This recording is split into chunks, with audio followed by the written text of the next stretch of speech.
शिवसेना शिंदे गटातील मंत्र्यांच्या नाराजी नाट्यानंतर उपमुख्यमंत्री आणि शिवसेना शिंदे गटाचे मुख्य नेते एकनाथ शिंदे यांनी काल केंद्रीय गृहमंत्री आणि भाजपाचे ज्येष्ठ नेते अमित शाह यांची दिल्लीत जाऊन भेट घेतली। यावेळी एकनाथ शिंदे यांनी अमित शाह यांच्या पुढे तक्रारींचा पाढा वाचल्याची माहिती समोर येते आणि तासभर चर्चाही केली।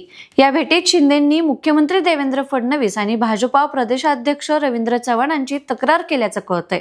तसंच उद्धव ठाकरेंना बाळासाहेब ठाकरेंच्या स्मारक समितीवर घेतल्यावरूनही एकनाथ शिंदेंनी अमित शहांकडे नाराजी व्यक्त केल्याची माहिती आहे। आपलीच मूळ शिवसेना असताना उद्धव ठाकरेंना समितीवर घेण्याची गरज काय, असं एकनाथ शिंदेंचं म्हणणं असल्याचं सांगण्यात येतंय। कल्याण, डोंबिवलीसह अनेक भागात भाजपा प्रदेशाध्यक्षांच्या नेतृत्वात ऑपरेशन लोटस राबवण्यात आलं।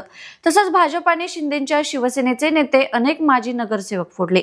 भाजपाच्या याच कृत्यावरून एकनाथ शिंदेंनी आणि त्यांच्या नेत्यांनी तीव्र नाराजी व्यक्त केली आहे। यावर मला बऱ्याचशा गोष्टी माहीत आहेत, माझं या सगळ्यावर लक्ष आहे, असं अमित शाह यांनी एकनाथ शिंदेंना सांगितलं।